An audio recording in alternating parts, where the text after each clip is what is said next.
여호수아서 19장 1절부터 9절까지의 말씀과 47절부터 51절까지의 말씀 두 군데를 읽습니다. 둘째로 시므온 곧 시므온 자손의 지파를 위하여 그들의 가족대로 제비를 뽑았으니 그들의 기업은 유다 자손의 기업 중에서라. 그들이 받은 기업은 부엘세바 곧 세바와 몰라다와 하살수알과 발라와 에셈과 엘돌랏과 부돌과 호르마와 시글락과 벳말가봇과 하살수사와 벳르바옷과 사루헤니니 13성읍이요 또 그 마을들이며 또 아인과 림몬과 에델과 아산이니 4성읍이요 또 그 마을들이며 또 네겝의 라마 곧 발랏 부엘까지 그 성읍들을 둘러있는 모든 마을들이니 이는 시므온 자손의 지파가 그들의 가족대로 받은 기업이라. 시므온 자손의 그 이 기업은 유다 자손의 기업 중에서 취하였으니 이는 유다 자손의 분깃이 자기들에게 너무 많으므로 시므온 자손이 자기의 기업을 그들의 기업 중에서 받음이었더라. 47절로 갑니다. 그런데 단 자손의 경계는 더욱 확장되었으니 이는 단 자손이 올라가서 렛셈과 싸워 그것을 점령하여 칼날로 치고 그것을 차지하여 거기 거주하였습니다. 그들의 조상 단의 이름을 따서 렛셈을 단이라 하였더라.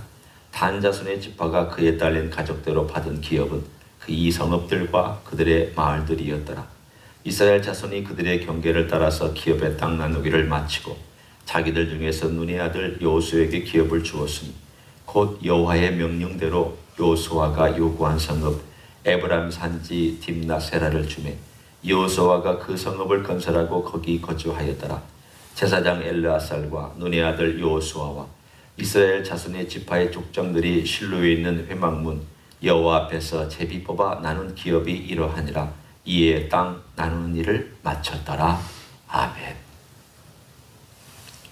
오늘 우리가 읽은 이 마지막 51절이 땅 분배에 대한 마지막 표현입니다. 땅 나누는 일을 마쳤다라고 나와 있습니다. 오늘 여기 나와 있는 이야기를 쭉 보면 나머지 7지파가 어디에 땅을 나누는지에 대한 그 성읍들을 묘사하고 있습니다. 흥미로운 몇 가지 묘사들이 있어서 우리가 함께 좀 살펴보려고 합니다. 하나는 읽었던 시므온 지파입니다. 시므온 지파가 왜 유다 지파의 일부를 차지하게 되었는가에 대한 성경적인 이야기가 쭉 있습니다. 거기에는 시므온 지파가 잘못을 저질렀던 과거의 사건으로 돌아갑니다. 우리가 함께 보았던 사건 중에 민수기 25장에 보면 여러분 듣기만 하셔도 됩니다. 25장에 보면 돌바울의 사건이 있습니다.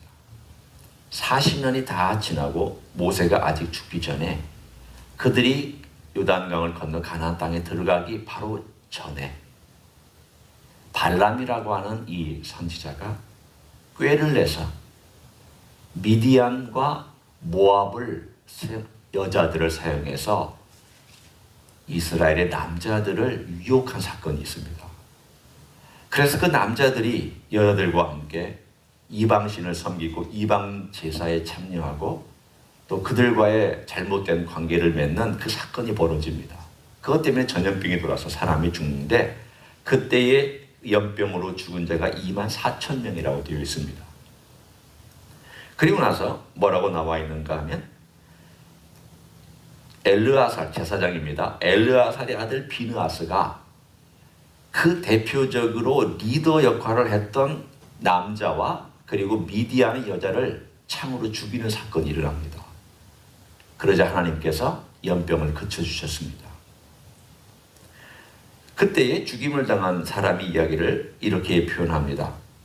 죽임을 당한 이스라엘 남자 곧 미디안 여인과 함께 죽임을 당한 자의 이름은 시므리니 살루의 아들이요 시므온인의 조상의 가문 중 한 지도자이며 죽임을 당한 미디안 여인의 이름은 고스비이니 수류의 딸이다. 수류는 미디안 백성의 한 조상의 가문의 수령이었더라. 이렇게 나와 있습니다. 묘사는 짧습니다. 시므온 족장이 연루되어 있었다라고만 되어 있습니다. 그리고 24,000명이 죽었다라고 되어 있습니다. 그런데 나중에 성경에 민수기 26장에 가보면 이렇게 나와 있습니다. 민수기 26장 14절에 보면 시므온의 종족들이니 계수된 자가 22,000명이었더라 라고 되어 있습니다. 제가 언급한 적이 있습니다. 다른 지파들은 남자의 숫자입니다. 남자의 숫자가 다 5만 몇 명, 7만 몇 명, 적어도 4만 몇 명 막 이러는데 시므온 지파만 22,000명으로 뚝 떨어졌습니다. 무엇이 원인이었습니까? 바로 이 바알불 사건입니다. 그 사건은 대부분 시므온의 지파의 남자들이 연루된 사건이었습니다. 그런데 만약 그 족장 중에 한 사람이 그렇게 죽임을 당하지 아니하였다면 하나님께서 이 지파를 완전히 전멸시키실 뻔했습니다. 범죄 때문에, 이 큰 범죄 때문에. 만약 그것을 그냥 놔뒀다면 그 범죄가 이스라엘 전체에 퍼져나갈 수 있는 범죄가 될 뻔했고, 그것을 막았던 바로 제사장의 한 사람이 결국은 시므온 지파의 멸절을 막아준 셈이 된 사건입니다. 우리는 어떻게 그게 묘한 여러 가지 것들을 다 이해는 못합니다. 하나님께서 어떻게 그것을 받으시고 그 연병을 그치셨는가, 뭐 이런 여러 가지 영적인 어떤 사실들이나 또 영적으로 연결된 일들에 대해서 우리는 다 그 원인과 결과를 다 알지를 못합니다. 그러나 분명한 한 가지가 있습니다. 시므온 지파가 그때 없어질 뻔했다. 근데 겨우 살아남았다.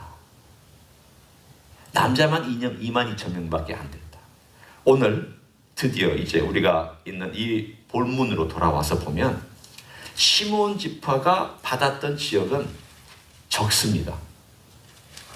그리고 남방에 유다 지파가 받았던 일종의 황량한 광야 쪽을 받았습니다. 북쪽에 있는 동네들은 도시들이 밀집되어 있습니다. 성들이 먹을만하고 활동할 만하고 경제적인 활동을 할 수 있으니까 성들이 이렇게 따닥따닥 붙어 있습니다. 인구가 많았다는 뜻입니다. 그럼 남쪽은 광야니까 마을들이 따닥따닥 붙어 있을 수가 없습니다. 왜? 물이 없기 때문입니다. 그러니까 물이 있는 곳만 마을들이 있습니다.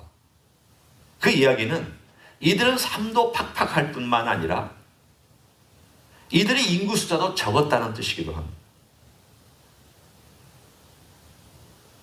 오늘 이 시므온 지파가 그 대가를 지불해서 그 대가에 지불된 결과 어떻게 또한 땅까지 그들이 받긴 했지만 그 땅이 어떤 땅이었는지에 대하여 오늘 우리는 그 결과를 이 본문에서 보고 있습니다. 한 가지 흥미로운 것입니다. 제가 다시 또 돌아올 것입니다. 두 번째 흥미로운 것은 단에 대한 이야기입니다. 단은 유다 지파가 받았던 땅의 서쪽을 받았습니다. 그러니까 일종의 유다 지파가 있는 곳의 서쪽이라면은 지중해를 마주하고 있는 땅입니다. 그런데 이 유다 지파가 마주하고 있는 서쪽은 바로 블레셋 사람들이 그 당시에 거주하기 시작했던 땅입니다. 옛날부터 해양 민족이 와서 조금씩 거주를 했지만 그 사람들이 대거 이주해서 그 땅을 차지하고 거주하기 시작했습니다. 단 지파가 얻었던 땅과 블레셋 사람들이 대거 이주하면서 얻었던 땅이 겹쳐 있습니다. 이때 이야기가 어느 때 이야기인 줄 여러분은 아실 수 있습니다. 삼손의 이야기입니다. 삼손이 단 지파의 사람입니다. 그는 사사로서 일했습니다. 그런데 삼손이 아무리 해도 이 사람들을 물리칠 수가 없었습니다. 하나님은 삼손을 일으켜서 이 단지파가 이 땅에서 잘 정착하도록, 그리고 블레셋 사람들을 어떻게든지 몰아낼 수 있도록 하나님께 세워주셨지만 삼손은 자기의 욕망 때문에 별로 성공한 그러한 사람은 아니었습니다. 죽어가면서 무너뜨려서 자기 생애에 그들을 물리친 사람들보다 그 사람들의 신전을 무너뜨려서 죽인 사람이 더 많았다라고 되어 있습니다. 결국 그 사건과 직접 연관된 건지 아닌지는 모르지만 이 사람들이 결국은 부딪히다 못해서 북쪽으로 이주를 해버립니다. 그 이야기가 오늘 본문에 단 자손이 북쪽으로 올라갔다. 유다 지파 옆에 남아있지 아니하고 다 이주해서 저 북쪽으로 올라가서 결국은 저쪽에 있는 도시를 건설해서 그 북쪽에 살게 되었다라는 이야기가 오늘 47절에 등장합니다. 이것은 결국 땅을 나눴지만 이 스토리에 진행되는 것들은 훨씬 이후의 일들까지도 여기다가 적어놓은 셈이 됩니다. 자, 우리는 오늘 이 흥미로운 한 두 가지 정도의 이야기와 또 좀 이따가 함께 와서 볼 나머지 몇 지파에 대한 이야기를 가지고 함께 오늘 과연 이러한 이야기들이 우리에게 무엇을 던져주고 있는가? 우리 뭘 배워야 하는가? 하나님 우리에게 뭘 가르쳐 주시는가? 그 부분을 나누려고 합니다. 오늘 7지파 그리고 앞에 나온 지파들을 쭉 우리가 보면 하나님께서 어떻게 그분의 섭리 가운데서 보이지 않는 손으로 이 모양 저 모양으로 이끌어왔는지를 보여주고 있습니다. 인간 실패합니다. 넘어집니다. 그리고 인간은 자기의 의지를 가지고 어떤 선택을 잘하기도 하고 못하기도 합니다. 모세도 하나님이 세운 지도자지만 그도 하나님께 딱 한 번 불순종한 것 때문에 가나안 땅에 들어가지 못했습니다. 어떤 건 하나님이 험하게 들어가지 못한다고 하시기도 하고 어떤 것은 하나님께서 또 기도를 통하여 받아주셔서 용서해 주시기도 하는 이런 모든 것들이 참 어떻게 생각하면 머리 생각할 때 공식으로 따져지지가 않습니다. 하지만 뭔가 수학 공식처럼 딱딱딱 떨어졌으면 좋겠는데 하나님이 하시는 일이 공식으로 떨어지지가 않습니다. 우리가 알고 있는 그냥 평이한 몇 가지 외에는 정말 그 영적인 세계와 또는 인간의 선택과 또 하나님의 주권과 또 하나님의 역사하심의 이야기와 또 그 시간과 언제 하나님이 개입하시고 언제는 하나님이 침묵하시고 이 모든 것들이 너무 미스테리입니다. 그런데 우리에게 이 미스테리를 하나님께서 남겨두신 그 이유가 있습니다. 만약 이 세계가 미스테리가 아니었으면 우리는 하나님을 의지하지 않았을 것입니다. 수학 공식처럼 딱딱 떨어졌으면 수학 잘하는 사람이 신앙을 갖죠. 논리적으로 잘 이해하는 사람이 신앙을 갖게 되죠. 분석을 명석하게 하는 사람이 신앙을 갖게 되죠. 그런 신앙은 꼭 그렇지만 않습니다. 어린아이가 신앙이 정말 좋고 믿음이 훌륭한 어린아이도 있습니다. 아주 명석하고 훌륭하고 정말 논리적인데 신앙을 아무리 가지려고 노력해도 안 되는 사람이 있습니다. 그 신앙은 그만큼 신비하고 또 복잡하기도 합니다. 그런데 왜 하나님께서 이 영역을 그렇게 미지의 세계처럼 모르는 세계처럼 무지의 세계처럼 우리들에게 던져놓으셨을까? 저는 딱 하나 이유가 있습니다. 그것은 이건 내가 다룬다. 내가 바로 이 모든 것들을 다루고 있으며 이 모든 작품의 감독은 나다. 내가 감독이다. 네가 감독이 되려고 하지 말아라. 우리 인생은 우리가 감독이 되고 싶어 합니다. 왜냐하면 감독이 돼야 모든 것들을 잘 보고 이해하고 내가 컨트롤할 수 있어야 편하니까 우리 감독되고 싶어 합니다. 내 삶도 내가 감독하고 싶고 내 주변도 내가 감독하고 싶습니다. 내 식구들도 내가 감독하고 싶고 내 주변에 있는 사람들도 내 컨트롤 안에 들어오기를 원합니다. 내가 기대한 방식대로 행동해 주기를 원합니다. 그래야 편하니까. 우리는 감독되고 싶어하는 마음이 누구든지 다 있습니다.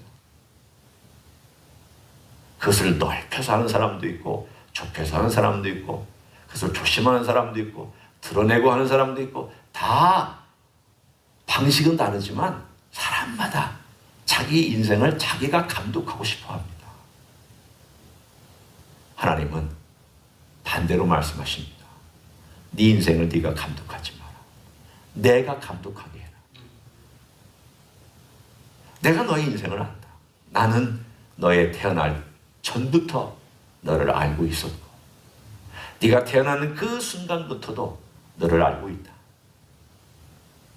그리고 네가 이제까지 겪어왔던 무의식 세계의 것들과 심지어는 네가 경험하면서 잊고 그것이 쌓아져서 네 안에 숨겨져 있는 은밀한 것까지도 심지어는 네 자신이 느끼지 못하는 것까지도 나는 알고 있다.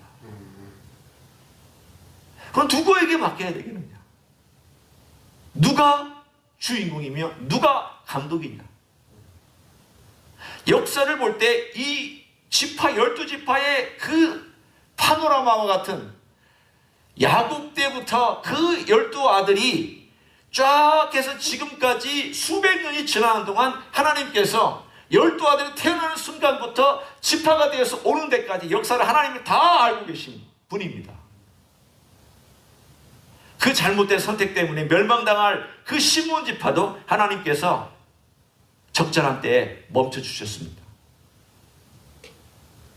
잘못된 선택을 해서 당연히 멸망받아야 됩니다. 당연히 없어질 뻔한 지파입니다. 하나님께서 남겨놓으셨습니다. 사사기에도 보면 베냐민 지파가 사라질 뻔합니다. 남자가 600명만 남았습니다. 멸절 직전입니다. 이거 더합니다. 그런데 그 사건 속에서 사람들이 우리가 한 지파가 사라지는 게 너무 슬프다. 그래서 그 지파가 울면서 이걸 어떻게 해결할까. 왜 그런 마음이 생겼을까? 여러분, 인간만의 이야기가 아닙니다. 보이지 않는 하나님의 손이 역사하고 있는 내용입니다. 인간은 끊임없이 자기가 감독되고 자기가 선택해서 자기 원하는 걸 얻으려고 하죠. 그래서 대가를 지불하죠.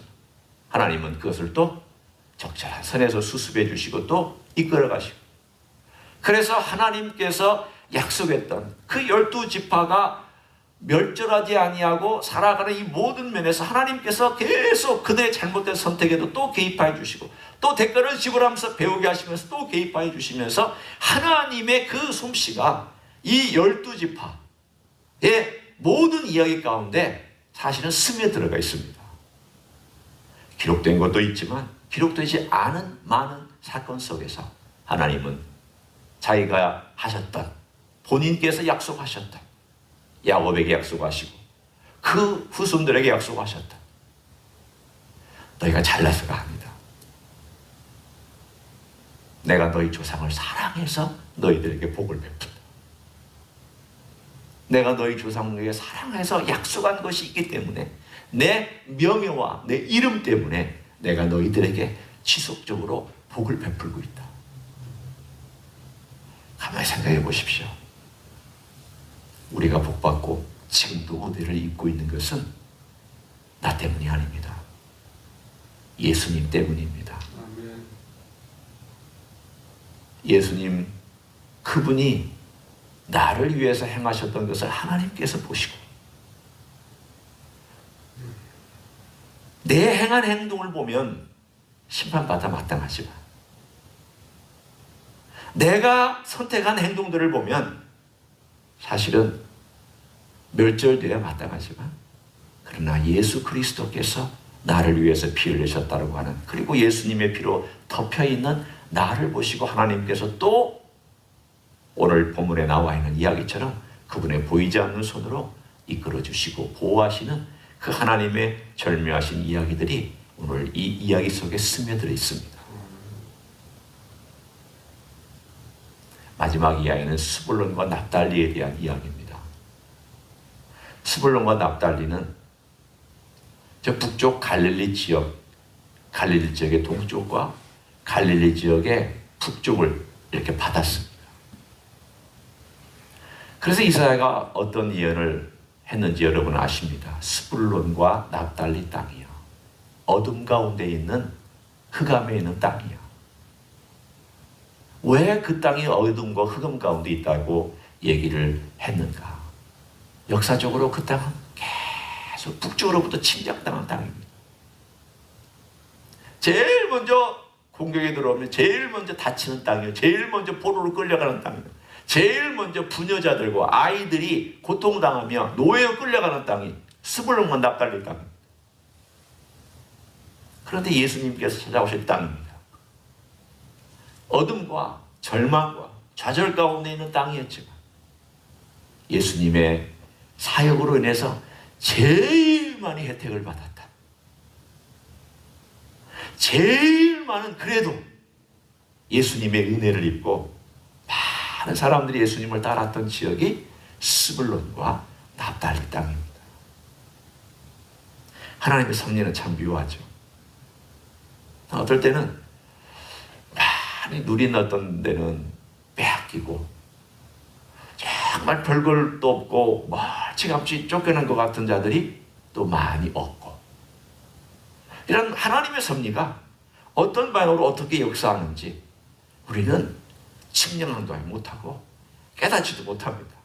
다만 분명한 것은 하나님께서 은혜 가운데 그의 백성을 지키실 때에 보이지 않는 손으로 이 모양 저 모양 지키시고 인도한다는 한 가지 사실밖에 말씀드릴 것이 없습니다. 오늘도 그렇습니다. 오늘 우리는 순종하며 살기 원합니다. 그렇지만 또 우리가 늘 순종만 하는 것도 아닙니다. 지혜롭게 살기를 원합니다. 그렇지만 지혜로운 선택만 하는 것도 아닙니다. 마음이 평안하기를 원합니다. 평안만 하는 건 아닙니다. 잘못된 두려움 때문에, 잘못된 선택 때문에 엉뚱한 길 선택하고 갈 수도 있습니다. 그럼에도 불구하고 하나님께서 지키시는 자, 하나님을 사랑하는 자, 곧 그 뜻대로 부르심을 입은 자들에게는 모든 것이 합력하여 선을 이루느니라. 아멘. 오늘 우리는 이 사실을 굳게 믿고 우리 하나님의 손에 맡긴다고, 주님, 제가 비록 어리석은 선택을 할지라도 불쌍히 여겨주십시오. 긍휼을 베풀어 주십시오. 주님의 보이지 않는 손으로 저를 이끌어 주십시오. 우리의 가정을 불쌍히 여겨주셔서 하나님의 손으로 저희를 보여주십시오. 그런 마음으로 주님께 나아가는 자를 주께서 끝까지 책임지시고 인도하여 주실 줄로 믿습니다. 오늘도 그런 삶을 살아가시기를 예수님의 이름으로 간절히 축원합니다. 하나님 아버지, 감사합니다. 거대한 역사의 흐름에서 보이지 않는 하나님의 손길을 느낍니다. 이스라엘 지파들을 살리시고 이스라엘 지파들을 이끌어 가시는 주님의 솜씨를 느낍니다. 주님, 우리 한 인생에 대하여서도 주님께서 보이지 않는 손으로 여기까지 인도하시며 보호하시며 주관하신 걸 감사합니다. 우리의 삶을 늘 주님께 맡깁니다. 우리의 부족함 때문입니다. 연약함 때문입니다. 알지 못함 때문입니다. 미련함 때문입니다. 어떨 때는 이 가지고 있는 고집 때문입니다. 그러나 주님, 저희를 불쌍히 여기시고 주님의 거룩한 손, 보이지 않는 손, 능력의 손, 지혜로운 손으로 저희를 이끌어 주시기를 소원합니다. 오늘도 함께하여 주시옵소서. 이제는 우리 구주 예수 그리스도의 은혜와 하나님 아버지의 극진하신 사랑과 성령 하나님 교통하심의 역사가 놀라운 보이지 않는 손으로 오늘도 역사하시며 우리의 삶의 주관자가 되시고 감독이 되시는 우리 주님께 내 삶을 맡기며 나아가기를 소원하는 가정에서 예배드리는 종들 위에와 이 자리에 참여한 종들 위에와 저희 임지 희스교회 위에와 이민교회들과 한국교회들과 선교사님들 위에 이제로부터 영원히 함께 하실지어다. 아멘.